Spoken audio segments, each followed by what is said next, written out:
Hey folks, we're going to focus on two businesses today as we do the news wrap up for the first week of November 2020.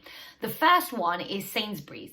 Sainsburys are cutting 3,500 jobs and they've just made a recent announcement, and most of these job cuts are coming from Argos. It makes perfect sense why they're doing it. It's obviously not nice, but it does make business sense. And the reason for that is they have had their Argos stores shut down since March, and then they temporarily opened and they've been shut again. Argos sales have actually gone up by 11% during lockdown. So in the past 6 months, Argos sales have gone up by 11%. As you can imagine, people are purchasing online, etc., etc.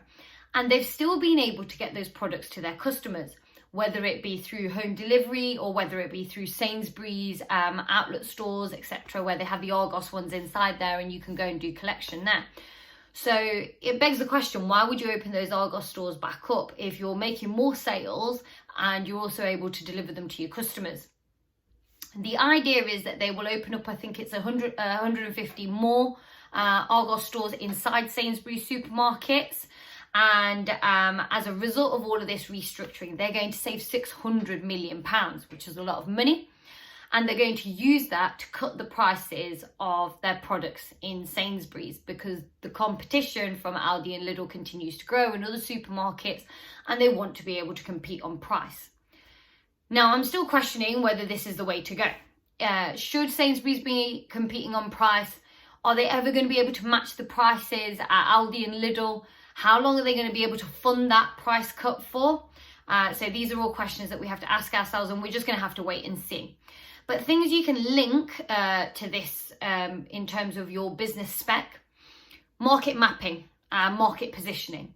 Sainsbury's has decided that it's going to use that money to cut its prices, so it wants to compete on price. Like I said, is that the best idea? Is it going to start positioning itself on the market map where Aldi and Lidl are, and how long can it do that for? So there's that. The second thing is obviously around financial cost savings and also distribution. So as part of marketing's 4 Ps, you've obviously got product, place, price and promotion. In terms of place, this is a really good example of where Sainsbury's have been able to shift the place from which Argos customers shop. So it might be quite a good link through there. The second business that I want to talk to you in some detail about is Uber and Lyft. I'm going to talk about them collectively because they do a very similar thing. There was a vote this week in California, not just the presidential votes obviously, but a vote about the rights of freelance workers. Now, one of the reasons that Uber is able to make so much money is that it doesn't actually own any of its cars, so it has very low costs, and also it uses its drivers as freelance workers. And what that means, linking to your HR unit, is in terms of employee rights, they are quite minimal. So in terms of sick pay or sick cover, maternity, paternity leave, anything like that, they don't have to pay out any of that, which means that their costs are really low, which means therefore the money that they make, a lot of it is kept on as profit. We haven't got exact figures, but the idea is that roughly for a ride, Uber will keep about 26%. At least that's what I read this morning. I think it was in the Guardian or BBC News. I think it was BBC News.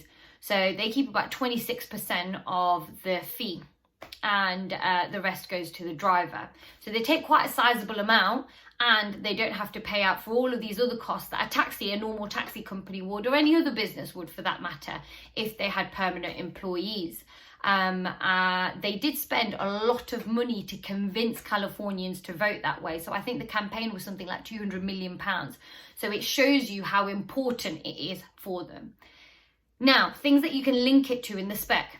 Number one, is it ethical? Is it ethical that these employees don't have these rights? Stakeholder conflict. So they are obviously prioritizing their shareholders and obviously being able to pay them dividends and keep profits high so that they can pay them dividends over the people that are working for them on a freelance basis.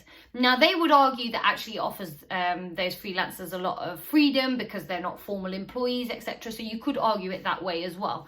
But you do have some stakeholder conflict there, or one stakeholder being put ahead of another one.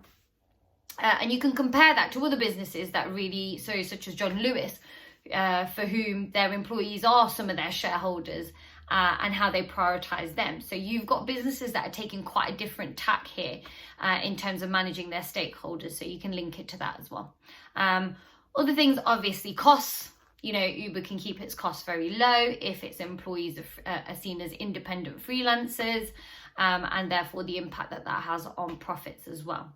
I'll quickly talk about some other businesses. Bentley is saying that it's going to go fully electric by 2030.